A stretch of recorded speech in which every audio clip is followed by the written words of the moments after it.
বর্ষা মানেই ইলিশ আর কাঁকড়া। ইলিশ তো অনেক খাওয়া হয়েছে, আজকে তোমাদের সাথে শেয়ার করব কাঁকড়া রেসিপি। তো চলো সহজ সাধারণ পদ্ধতিতে কাঁকড়া রেসিপিটা শেয়ার করে নিই।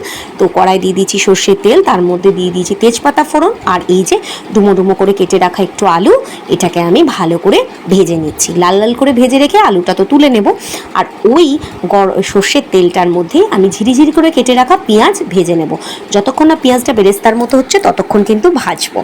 ভীষণ সহজ পদ্ধতিতে আজকে আমি তোমাদেরকে দেখাচ্ছি, যাতে করে যারা একদম আমার মতো খুব একটা বেশি ঝুটঝামেলা পছন্দ করো না, কাঁকড়া রান্না করতে বেশ ভয় ভয় পাও, তারা কিন্তু ইজিভাবেই করতে পারবে। কারণ এই ভয়টা আমিও প্রথমে পেতাম, ধীরে ধীরে ধীরে ধীরে এখন সড়গড় হয়ে গেছে। তো চলো, আর এর টুইস্ট আছে একদম লাস্টে। এটার স্বাদটা কী করে দ্বিগুণ হয় তার জন্য একটা ছোট্ট মশলা আমি দিয়েছি এতে, সেটা তোমরা দেখতে থাকো। এতে কিন্তু কোনো গরম মশলা আমি অ্যাড করিনি। তো এই যে পেঁয়াজটাকে লাল লাল করে ভাজছি, আর এতে বেসিক কিছু মশলা সামান্য লাগবে, এই যে আদা আর রসুন, আর তার সাথে কাঁচা লঙ্কা দিয়েছি। কাঁচা লঙ্কাটা তোমরা নাও দিতে পারো, এই জায়গায় শুকনো লঙ্কা ইউজ করতে পারো, বা ঝাল লঙ্কার গুঁড়োও ইউজ করতে পারো।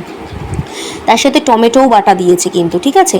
তো এই যে দেখো পেঁয়াজগুলো বেরেস্তার মতো ভেজে নিয়ে এর মধ্যে দিয়ে দিচ্ছি আমি কাঁকড়াগুলোকে। কাঁকড়াগুলো দেওয়ার সময় বলে দিই, কাঁকড়ার দাঁড়াগুলোকে কিন্তু অবশ্যই একটু ফাটিয়ে দিও ভালো করে, শক্ত কিছু দিয়ে, তাহলে করে ভেতরে মশলাগুলো ভালো করে ঢুকবে। এগুলোকে একটু ফাটিয়ে দিতে হয়। আর অবশ্যই কাঁকড়াটা নুন দিয়ে গরম জল করে ভালো করে কিছুক্ষণ ভিজিয়ে রাখবে, কারণ বুঝতেই পারছো কাঁকড়া কিন্তু আবার পেট গণ্ডগোলেরও কারণ। তো কাঁকড়াটাকে সবসময় ভালো করে ধোয়াটা খুবই দরকার।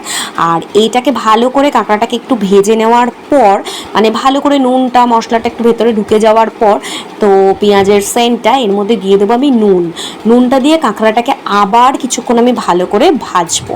ভাজার পর এর মধ্যে দিয়ে দেবো বেসিক কিছু নর্মাল মশলা, যেমন হলুদ দেব, আর ওই যে বেটে রাখা মশলাটা, ওই বেটে রাখা মশলাটা তার মধ্যে দেব।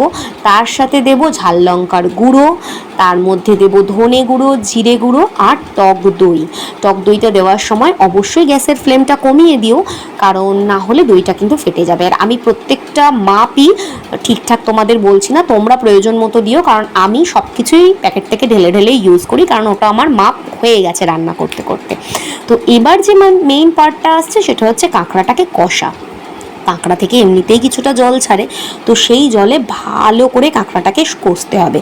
কাঁকড়াটা সেদ্ধ হতে কিন্তু বেশ কিছুটা টাইম নেয়, তো তোমরা ভালো করে কাঁকড়াটাকে ভালো করে কষবে। আর এর মধ্যে যে মশলাটার কথা না তোমাদেরকে আমি বললাম একটু আগে, যেটা কাঁকড়ার স্বাদটাকে দ্বিগুণ করে দেবে, সেটা কি বলো তো?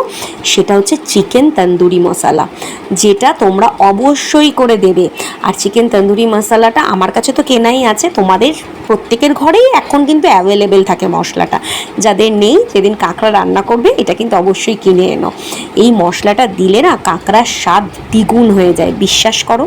আমি কিন্তু কাঁকড়াটাকে ভালো করে কিছুটা কষিয়ে নিচ্ছি, এরপর দিয়ে দেবো চিকেন তন্দুরি মশলাটা, দিয়ে আবার বেশ কিছুক্ষণ কষবো। দেখতেই পাচ্ছ কষার ফলে কীরকম তেল ছেড়ে বেরিয়ে এসছে, আর পুরো গায়ে লেগে গেছে মশলাটা।